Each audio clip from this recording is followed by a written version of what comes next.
respondent number 1 who claims to that she belongs to Saharia tribe.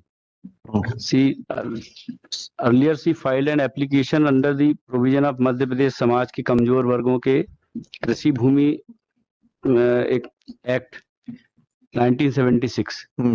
That application was rejected by the SDM, and after that she filed the application that revenue entries should be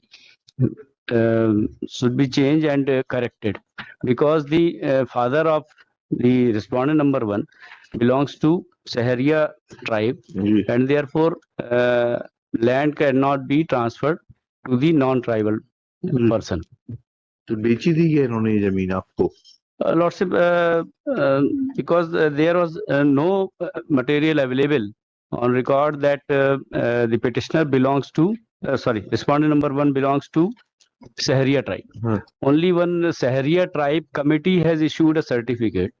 No genuine certificate issued by any state authority. क्या कहा है additional collector ने और commissioner ने? उन्होंने उसी के base पे मान लिया कि ये सहरिया ट्राइब से बिलोंग करते हैं और इसके कारण जो है वो लैंड ट्रांसफर नहीं हो सकता। उनको बोल देते सर्टिफिकेट कॉम्पिटेंट अथॉरिटी से लेकर प्रस्तुत करें and then commissioner will SDO will decide. Milord, unless certificate is issued by a competent authority, how can that be accepted by the?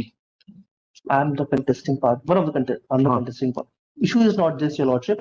The land belongs to the this present father of the present respondent.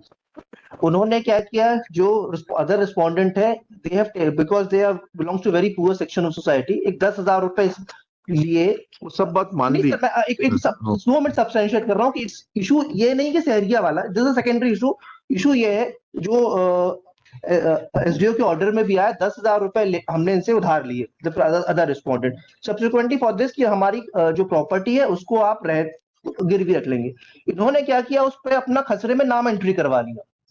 ठीक है, चलिए मान लिया। They mutated the land without any title, without any.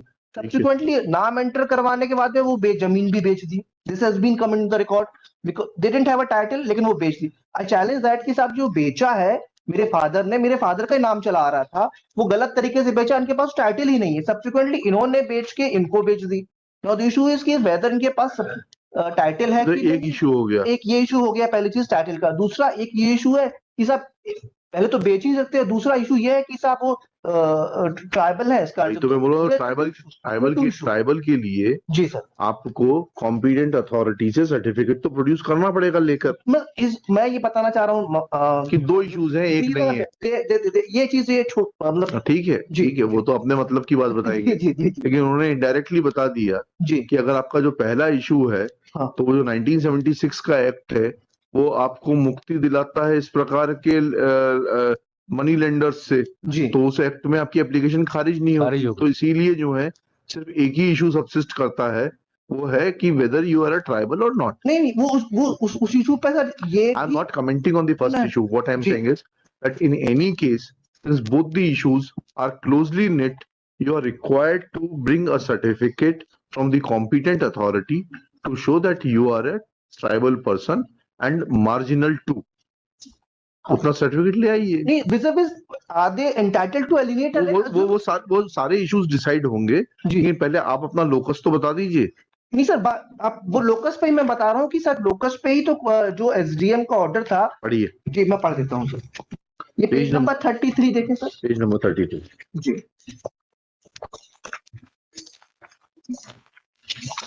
मैं third para से पढ़ना चाहता हूँ सर। हाँ, ये फर्स्ट ऑर्डर था, ये एसडीएम साहब का। मानोट साहब पेज नंबर 33। हाँ, तीसरा para.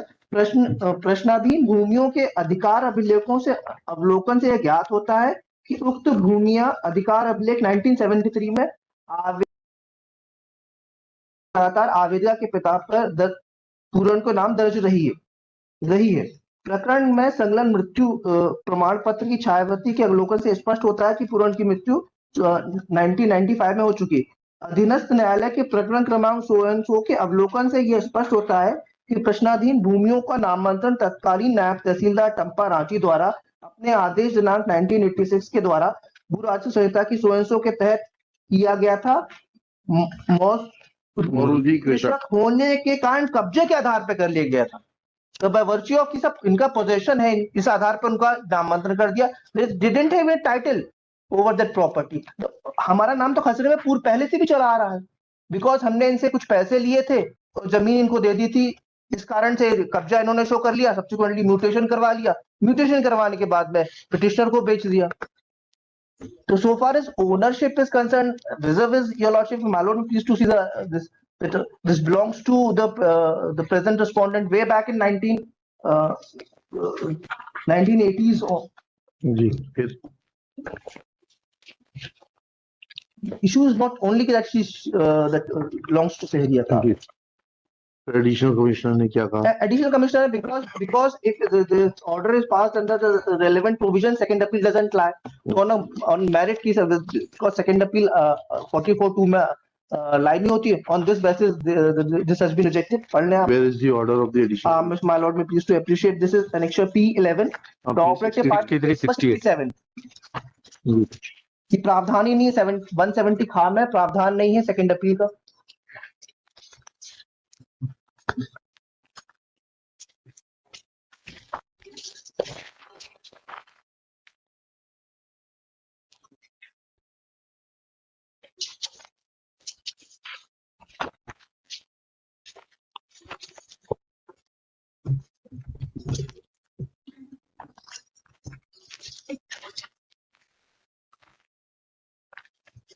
Second appeal is barred under section 170D.